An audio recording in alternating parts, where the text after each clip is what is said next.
한국 인터넷에는 수많은 공포썰이 돌아다니고 있습니다.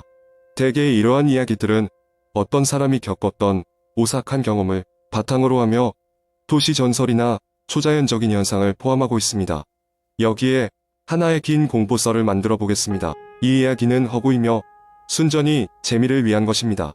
어느 외진 산골 마을, 이곳은 예로부터 귀신이 출몰한다는 소문이 자자했다. 도시는 현대화의 물결 속에서도 이 마을은 오래된 전통과 신비를 간직한 채 남아있었다. 나는 이 마을의 할아버지의 유산을 정리하러 가게 되었다.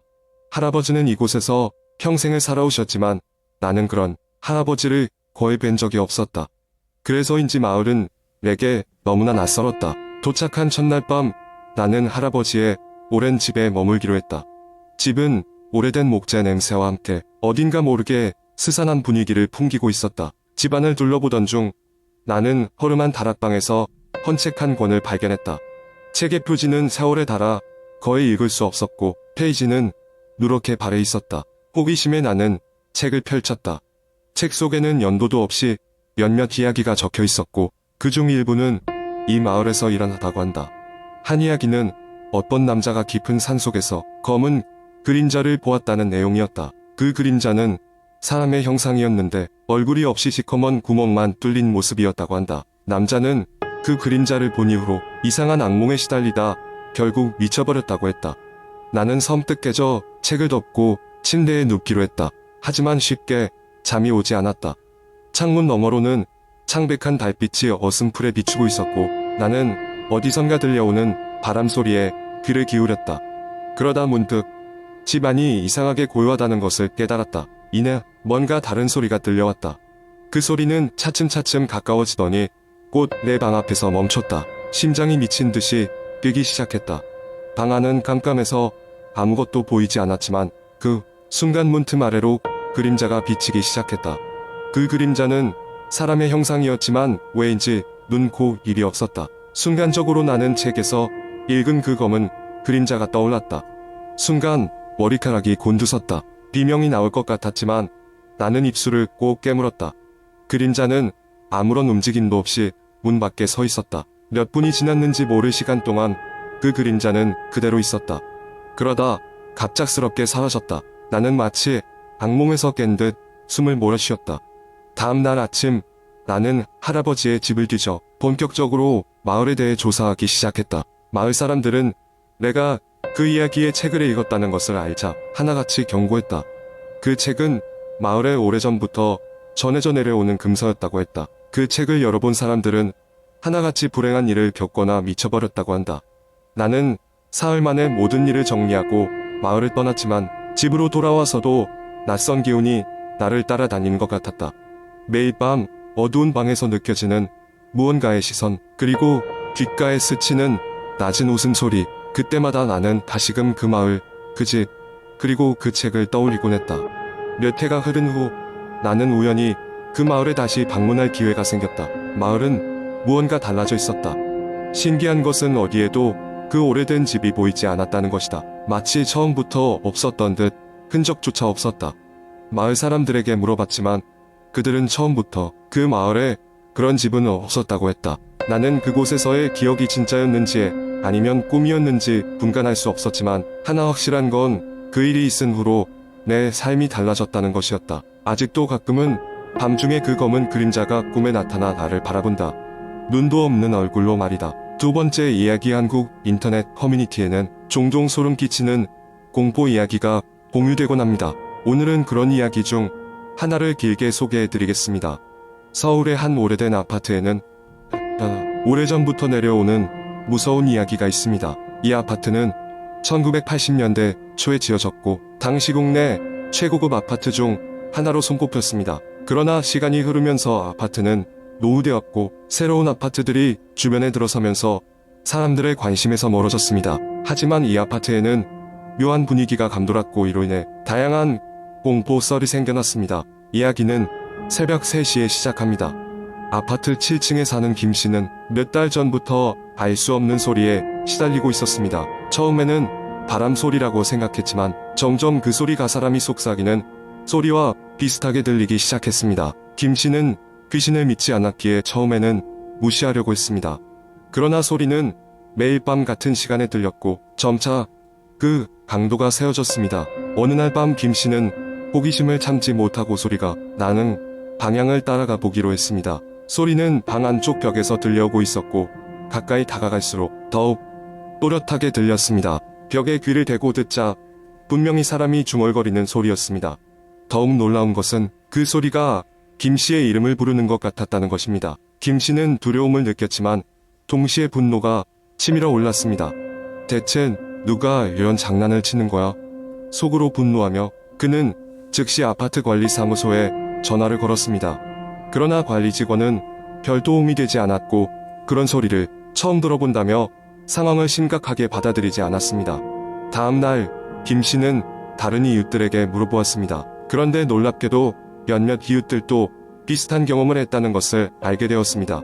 특히 7층에 살던 주민들이 같은 알 수 없는 소리에 시달리고 있었습니다. 그러던 중 한 잊혀진 이야기가 떠올랐습니다.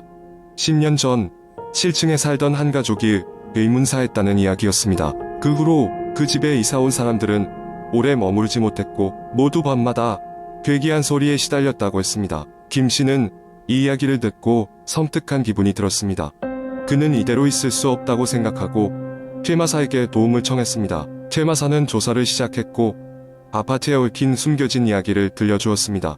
1980년대 이 아파트가 처음 지어졌을 때 일어난 사고가 있었습니다. 건설 현장에서 한 노동자가 실수로 사고를 당해 그 자리에서 목숨을 잃었다고 했습니다. 그 이후로 그를 추모하는 의미에서 작은 제단을 세워두었으나 시간이 흐르며 사람들 기억에서 잊힌 것이었습니다. 퇴마사는 그 영혼이 아직 이곳에 머무르고 있으며 계속해서 생명의 기운을 찾고 있다고 설명했습니다. 그날 밤 퇴마사는 김씨와 함께 제단을 찾아가 영혼을 위로하기 위한 의식을 거행했습니다. 진심 어린 기도로 영혼을 달래자 이내 아파트는 평온을 되찾았습니다.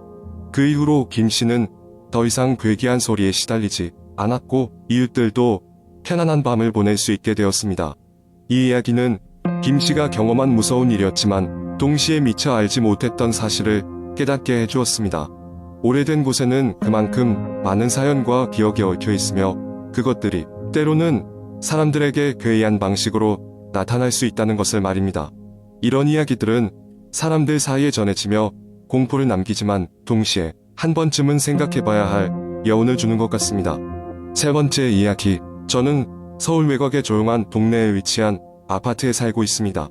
그 아파트 단지는 예전에 건축된 지 한참 된 건물이라 현대식 편의시설은 없었지만 나름 정취가 있고 가족적인 분위기라 만족하며 살고 있었습니다. 그러나 그 단지 가운데에서도 한 가지 이상한 점이 있었습니다. 바로 5동 517호에 관한 이야기입니다. 처음 이사를 왔을 때부터 동네 사람들은 517호에 살던 사람들이 자주 이사를 갔다는 말을 들었습니다. 이상하다고 생각하긴 했지만 크게 신경 쓰진 않았습니다. 아파트라는 곳이 워낙 사람들의 이동이 잦은 곳이니까요. 그런데 517호는 그 정도를 넘어서 해마다 새로운 사람이 이사를 온다는 소문이 돌았습니다.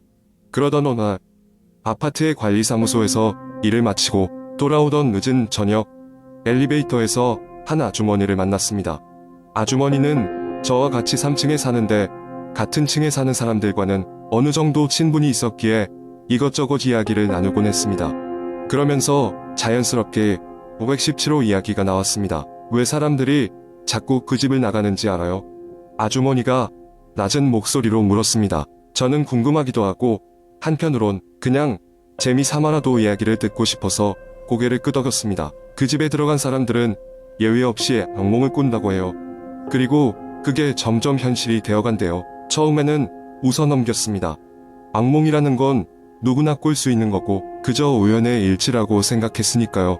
그런데 아주머니가 덧붙여 말한 한 가지는 제 흥미를 끌었습니다. 더 이상한 건 나가는 사람들 모두 한 가지 공통점을 이야기했다는 거예요. 꿈에서 어떤 노인이 계속해서 나타난다는 거죠. 그 이상한 꿈 이야기는 머릿속에 남게 되었습니다. 그리고 시간은 흘러 어느덧 1년이 지난 어느 날 517호가 다시 공석이 되었습니다. 새로운 입주자가 들어올 때가 되었지요. 이번에 이사온 사람은 젊은 부부였습니다. 그들은 활기차 보였고 바로 위층인 617호에 사는 저로서는 이번에는 오래 머무르길 바랐습니다.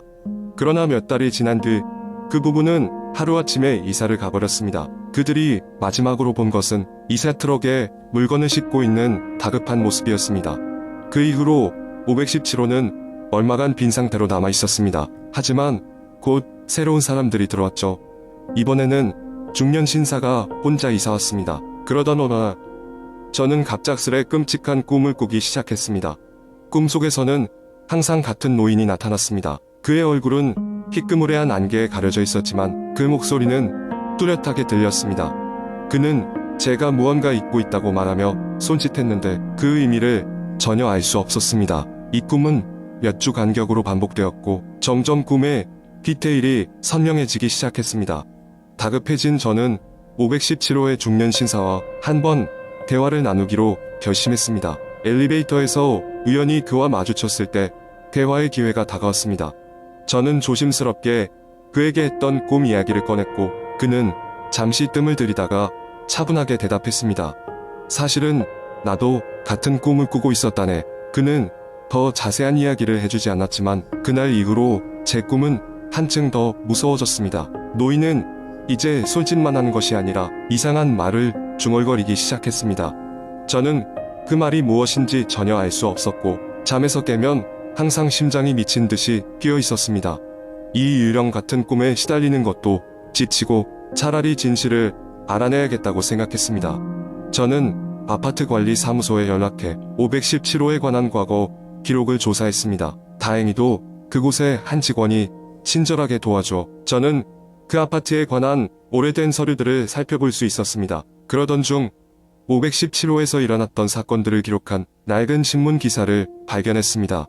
그 집에서는 30년 전 노부부가 비극적인 사고로 사망했으며 그 이후로 어쩐 일인지 그 방에서는 이상한 일이 벌어졌다는 내용이었습니다.